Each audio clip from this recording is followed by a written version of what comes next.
الله وبركاته. الحمد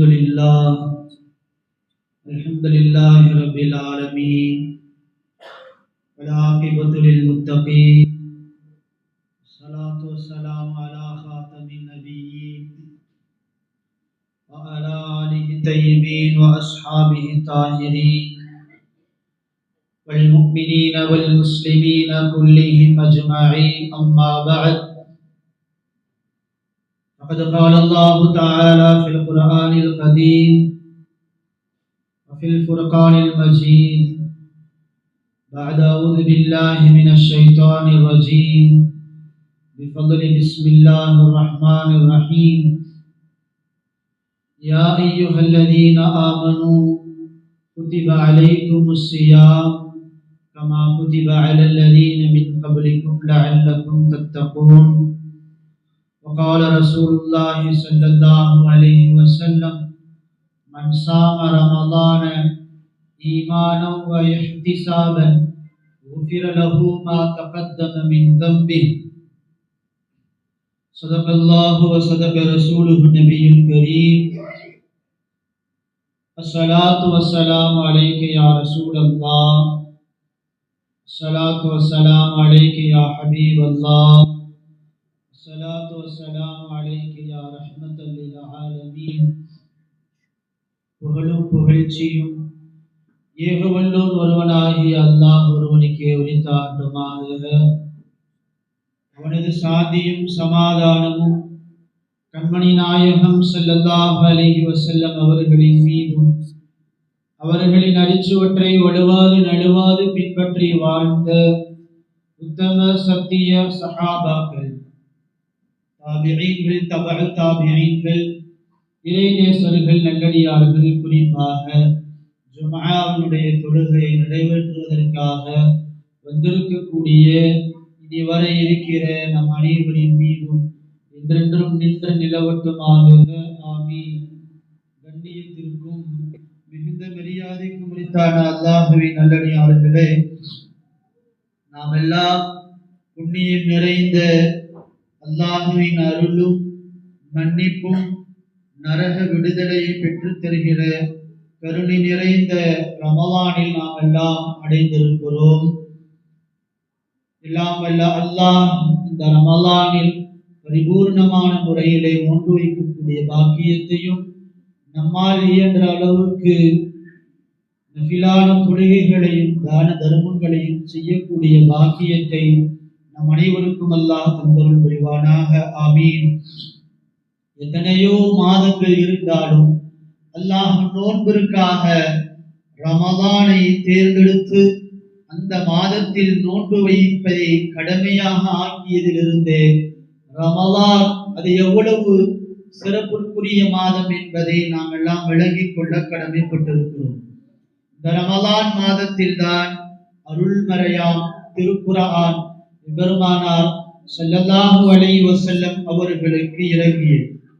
ஏனைய நபிமார்களுக்கும் அல்லாஹ் அவர்களுடைய வேதங்களை அல்லாஹ் இந்த மாதத்தில் தான் அவர்களுக்கு இறக்கி அருளினார்.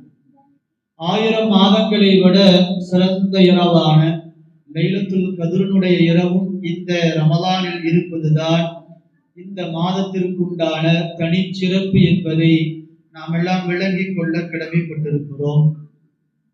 ரமலான் மாதம் என்றாலே இந்த உம்மத்தில் பெரும்பான்மையான மனிதர்களுக்கு நினைவுக்கு வருவது, இந்த மாதத்தை அவர்கள் கழிப்பது உறங்குவதிலும் ஓய்வெடுப்பதிலும் வீணான செயல்களில் ஈடுபடுவதில் தான். நம்மில் நிறைய நபர்கள் மற்ற மாதங்களை எப்படி கழிக்கிறார்களோ அதே போன்ற ஒரு சூழலில் தான் இன்றைக்கு நம்மில் நிறைய நபர்கள் இந்த ரமலானை கழிக்கிறார்கள். அல்லாஹ் பாதுகாக்க வேண்டும். ரமலான் மாதம் என்பது மற்ற 11 மாதங்களை எப்படி கழிக்கிறோமோ அப்படி இந்த ரமலானை நாம் கழித்து விடக்கூடாது. அப்படி கழித்து விட்டால் ரமலானுக்கும் மற்ற மாதங்களுக்கும் எந்த விதமான வித்தியாசமும் இல்லாமல் போய்விடும். ரமலான் என்பது மறுமைக்கான வெற்றி, மறுமைக்கான தயாரிப்பாக இந்த ரமலான் இருக்க வேண்டும். ரமலானில் நாம் அதிகமாக துஆக்கள் செய்ய வேண்டும், அதிகமாக அல்லாஹ்விடத்திலே பாவ மன்னிப்பு தேட வேண்டும். அல்லாஹ்வுடைய கலாமாக இருக்கக்கூடிய திருக்குர்ஆனை மற்ற மாதங்களில் ஓதினோமோ இல்லையோ, இந்த மாதத்தில் நம்முடைய தொடர்பு அதிகமாக குர்ஆனோடு இருக்க வேண்டும். அதிகமாக நம்முடைய தொடர்பு அல்லாஹ்வுடைய இறையில்லமாக இருக்கக்கூடிய இந்த பள்ளிவாசலில் நம்முடைய தொடர்புகள் அதிகமாக இருக்க வேண்டும். அதே போல மற்ற மாதங்களில் பாவங்கள் செய்வதில் கழித்திருந்த நாம் இந்த ரமலானில் பாவங்களை விட்டும் நாம் முழுமையாக ஒதுங்கி இருக்க வேண்டும். அன்பான பெருமக்களே, ஒரு மூமியினுடைய, ஒரு இறை நம்பிக்கையாளனுடைய இலக்கும் இலட்சியமும் எதை நோக்கி இருக்க வேண்டும்?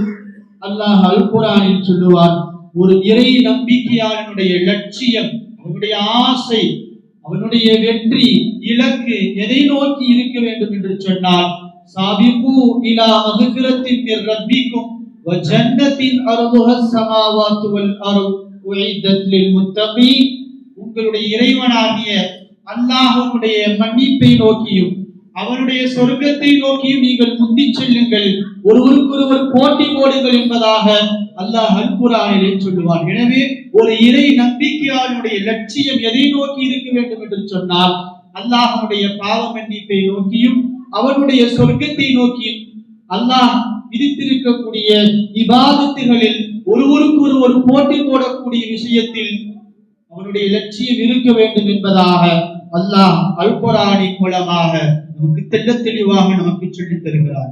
அன்பான பெருமக்களே, சஹாபாக்கள், நம்முடைய முன்னோர்கள் இந்த ரமலானை எவ்வளவு பாக்கியமாக நினைத்தார்கள், எவ்வளவு பாக்கியமாக இந்த ரமலானை கழித்தார்கள் என்பது வரலாறுகள் நிறைய சம்பவங்கள் நாம் சொல்லிக் கொண்டே போகலாம்.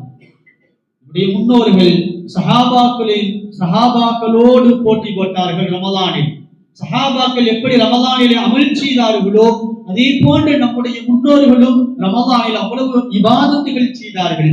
ரமலானில் ஒவ்வொரு நொடி பொழுதும் இபாதத்துகளிலேயே நம்முடைய முன்னோர்கள் கழித்தார்கள்.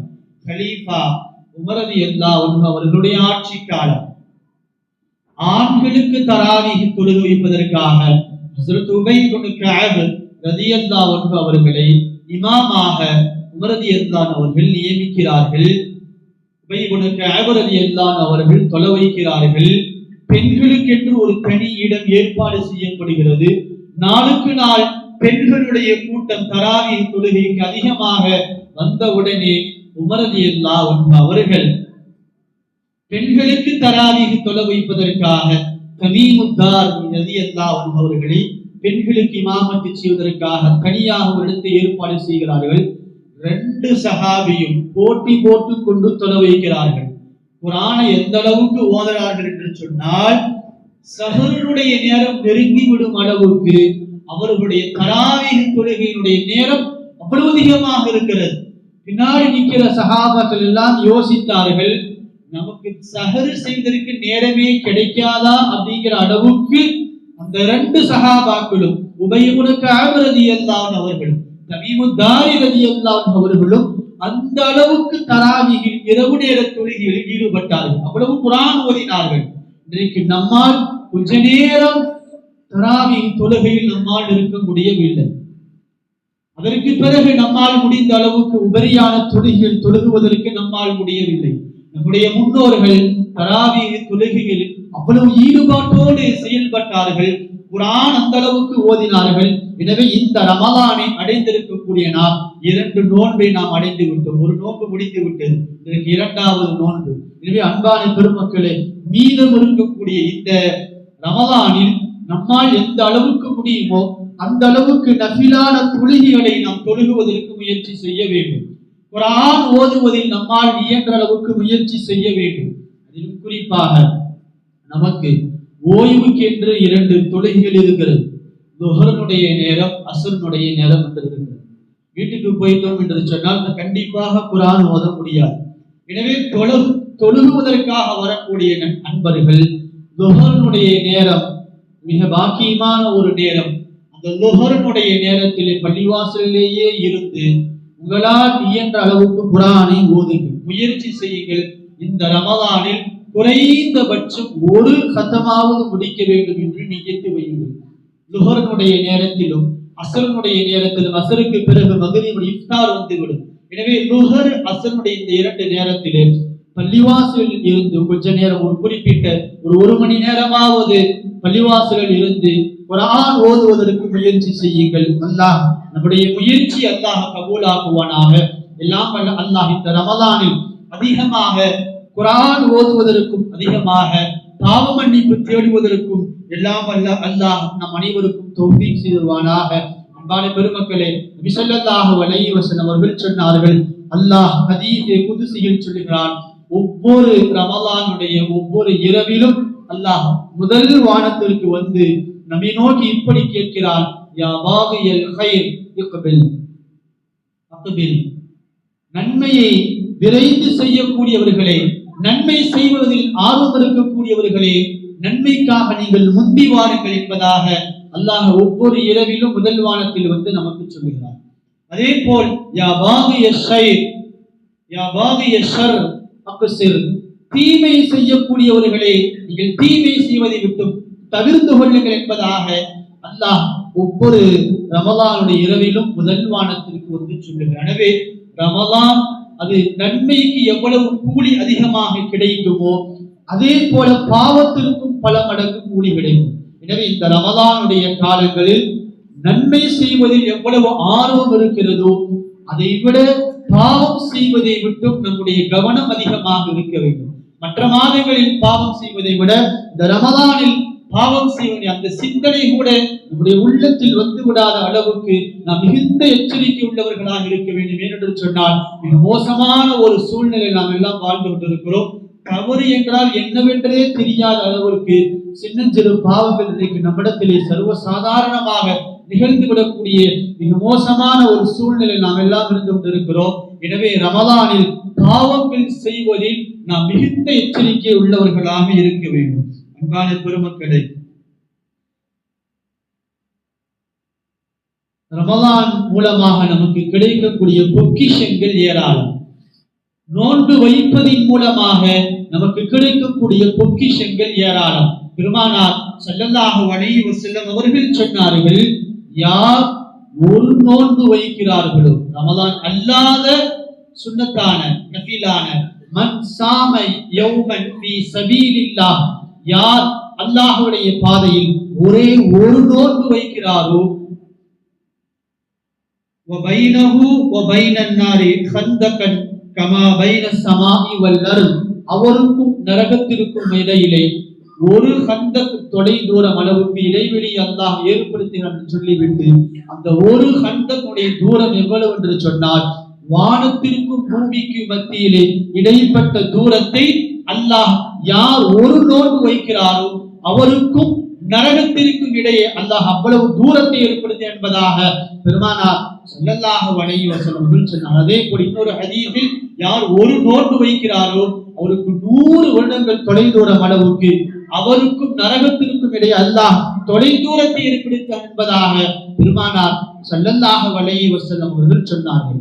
மற்ற நாட்களில் வைக்கக்கூடிய ஒரு நோன்பிற்கு இவ்வளவு சிறப்பு என்று சொன்னால், ரமலான் மாதத்தில் நாம் வைக்கக்கூடிய நோன்பிற்கு எந்த அளவுக்கு சிறப்பும் அந்தஸ்தும் நன்மையும் கணக்கிலடங்கா கூலியும் கிடைக்கும் என்பதை நாம் எல்லாம் விளங்கிக் கொள்ள கடமைப்பட்டிருக்கிறோம். அன்பான பெருமக்களே, ஒரு நோன்பு வைத்தால் வானத்திற்கும் பூமிக்கும் இடைப்பட்ட தூரம் அளவுக்கு அல்லாஹ் அந்த அடியானுக்கும் நரகத்திற்கும் இடையிலே தூரத்தை ஏற்படுத்துகிறார் என்று சொன்னால், 30 நாட்கள் இஹ்லாஸோடு எந்த விதமான கலப்பற்ற எண்ணமும் இல்லாமல் பரிபூர்ணமான நிய்யத்தில் இபாதத்துகளோடு இந்த ரமலானில் நாம் நோன்பு வைத்தால் அதற்குரிய கூலி எவ்வளவு கிடைக்கும் என்பதை எண்ணி முடிக்க முடியாது.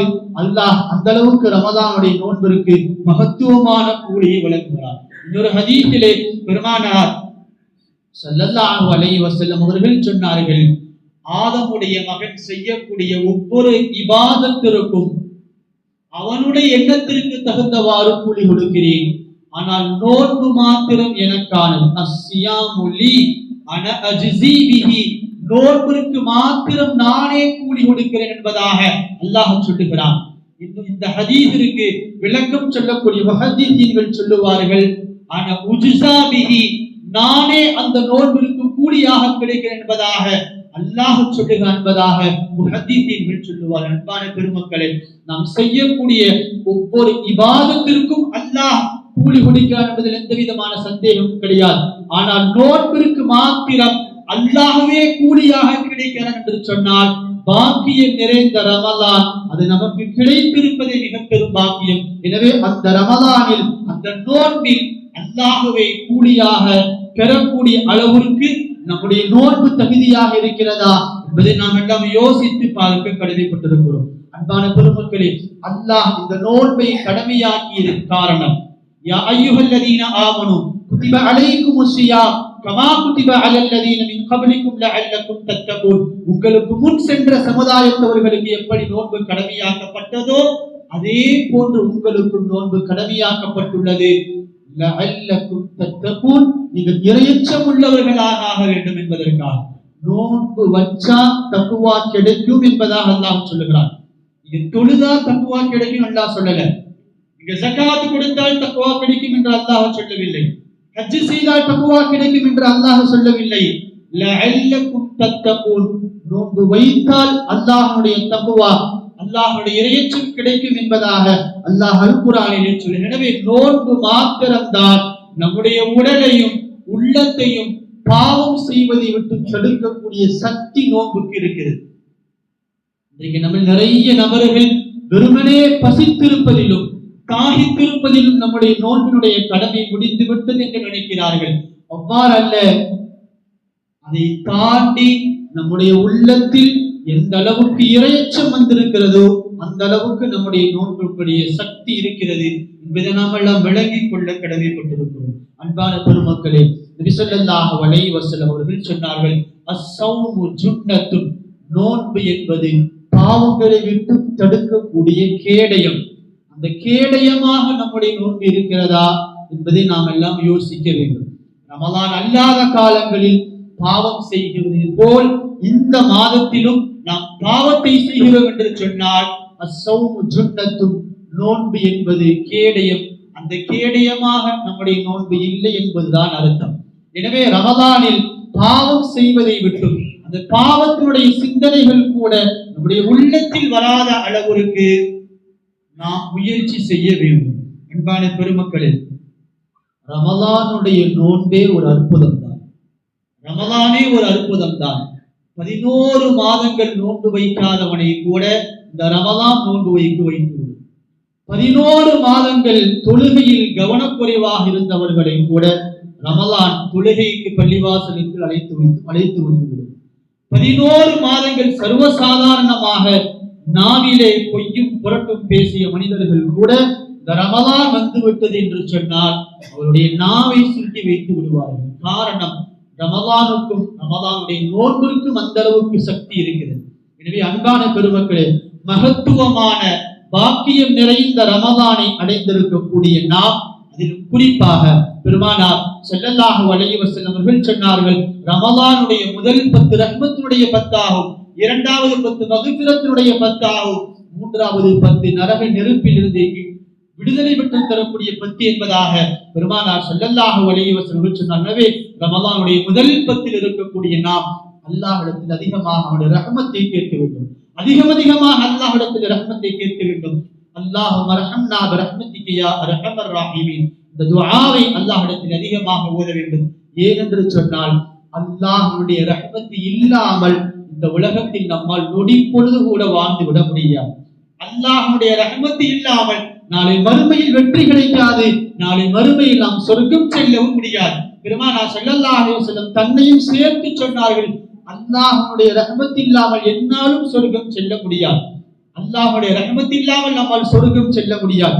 பனூ இஸ்ரவேல் சமூகத்தில் 500 வருடங்கள் மனிதர்களுடைய தொடர்பு இல்லாமல் கடலுக்கு நடுவில் ஒரு தீவிலே இபாதத்து செய்த ஒரு நல்லடியார் 500 வருஷம் மூத்தாகிறார். அவர் ஒவ்வொரு நாளும் அல்லாஹ்ட்ட கேட்பார், யா அல்லாஹ், என்னுடைய இந்த 500 வருட அமல்களின் பொருட்டால் எனக்கு சொர்க்கத்தை கொடு. அல்லாஹ் ஒவ்வொரு தடவையும் சொன்னான், என் ரஹ்மத்தை ஆதரவு வைத்து சொர்க்கத்தை கேள் என்று சொன்னான். அந்த மனிதர் ஒவ்வொரு தடவையும் அல்லாஹ்ட்ட கேட்கும் போது என்னுடைய அமலை வைத்து சொர்க்கத்தை கொடு என்பதாக அல்லாஹ்விடத்தை அந்த அடியான் கேட்டுக்கொண்டே இருந்தார். மரணம் வந்தது. மரணத்திற்கு பிறகு அல்லாஹ் அந்த அடியாரை நரகத்திற்கு இழுத்துச் செல்லுங்கள் என்று மலக்குமாரிடத்திலே சொல்லுவான். மலக்குமார்கள் அந்த அடியாரை நரகத்திற்கு இழுத்துச் செல்லுவார்கள். நரகத்தினுடைய அந்த நெருப்பு ஜுவாலையினுடைய அந்த உஷ்ணம் தாங்காமல் அல்லாஹ்ட்ட கேட்பார், யா அல்லாஹ் இந்த நகத்தை விட்டு நீ பாதுகாத்து என்று சொன்ன பொழுது அதற்கு உபகாரமாக பிரதி உபகாரமாக 500 வருடம் செய்தவனுடைய அமல்களை கொடுக்க வேண்டும் என்று சொன்ன பொழுது அந்த அடியான் உடனடியாக 500 வருடம் செய்த அந்த அமல்களை கொடுத்து விடுவான். அல்லாஹ் அந்த அடியானத்திலே கேட்பான், உன்னுடைய 500 வருட அமல்கள் நரகத்தினுடைய அந்த ஒரு உஷ்ணத்திற்கு போதுமாகிவிட்டது, நீ எப்படி சொர்க்கத்திற்கு செல்லுவாய்? அந்த அடியானை பார்த்து அல்லாஹ் கேட்பான், உன்னை பிறக்க செய்தது என்னுடைய ரஹ்மத்து தானே, யாருமே இல்லாமல் ஒரு வனாந்திரமான அந்த கடலுக்கு நடுவிலே ஒரு தீவிலே உன்னை 500 வருஷம் அமல் செய்ய வைத்தது யார் என்று அல்லாஹ்விடத்திலே கேட்ட பொழுது அந்த அடியான் சொல்லுவான், உன்னுடைய ரஹ்மத்து தான், நீதான் என்னை 500 வருஷம் மனிதனுடைய தொடர்பு இல்லாமல் கடலுக்கு நடுவிலே என்னை வைத்து இபாதத் செய்ய வைத்தாய். கடல் ஃபுல்லா உப்பு தண்ணி, உனக்கு குடிக்கிறதுக்கு இனிப்பான தண்ணியை கொடுத்தது யார் என்று அல்லாஹ் கேட்டவனே அந்த அடியான் சொல்லுவான், நீதான் கொடுத்தாய் என்று சொன்னவனே அல்லாஹ் அந்த அடியானத்திலே சொல்லுவான், என் ரஹ்மத்து இல்லாமல் உன்னால் பிறக்கவும் முடியாது, என்னுடைய ரஹ்மத் இல்லாமல் தனிப்பட்ட முறையில் இபாதத்துகளும் செய்ய முடியாது, என்னுடைய ரஹ்மத் இல்லாமல் உன்னால் தண்ணி குடிக்கவும் முடியாது என்பதாக அல்லாஹ் அந்த அடியானத்திலே சொல்லிவிட்டு என்னுடைய ரஹ்மத்தை வைத்து நீ சொர்க்கத்திற்கு செல் என்பதாக அல்லாஹ் அந்த அடியானுக்கு சொல்லுவான். எனவே அன்பான பெருமக்களே, ரமலானுடைய முதல் 10 அல்லாஹ்விடத்தில் அதிகமாக அவனுடைய ரஹ்மத்தை கேட்க வேண்டும். ரஹ்மத்தை பெற்றுக் கொண்டால் மாத்திரம்தான் அதற்கு அடுத்து வரக்கூடிய அல்லாஹ்வுடைய மக்ஃபிரத்தை பெற்றுக் கொள்ள முடியும். அல்லாஹ்வுடைய மக்ஃபிரத்தை பெற்றுக் கொண்டதற்கு பிறகுதான் நஜித்துக்கும் மினன்னார், நரகத்திலிருந்து விடுதலை கிடைக்கும் என்பதில் எந்த விதமான சந்தேகமும் கிடையாது. எனவே முதல் 10 இருக்கக்கூடிய நாம் அல்லாஹ்விடத்திலே அளவுக்கு அதிகமாக அவனுடைய ரஹ்மத்தை கேட்டு பெறக்கூடிய நல்ல பாக்கியத்தை எல்லாம் அல்ல அல்லாஹ் நம் அனைவருக்கும் தந்தல் புரிவானாக. ரமலானை முழுமையாக இபாதத்துகளிலும் துஆ செய்வதிலும் இஸ்திக்ஃபார் செய்வதிலும் குர்ஆன் ஓதுவதிலும் தான தர்மங்கள் செய்வதிலும் எல்லாம் அல்ல அல்லாஹ் நம் அனைவருக்கும் தௌஃபீக் செய்வானாக. வ ஆகிரு தஅவானா அனில் ஹம்துலில்லாஹி ரப்பில் ஆலமீன்.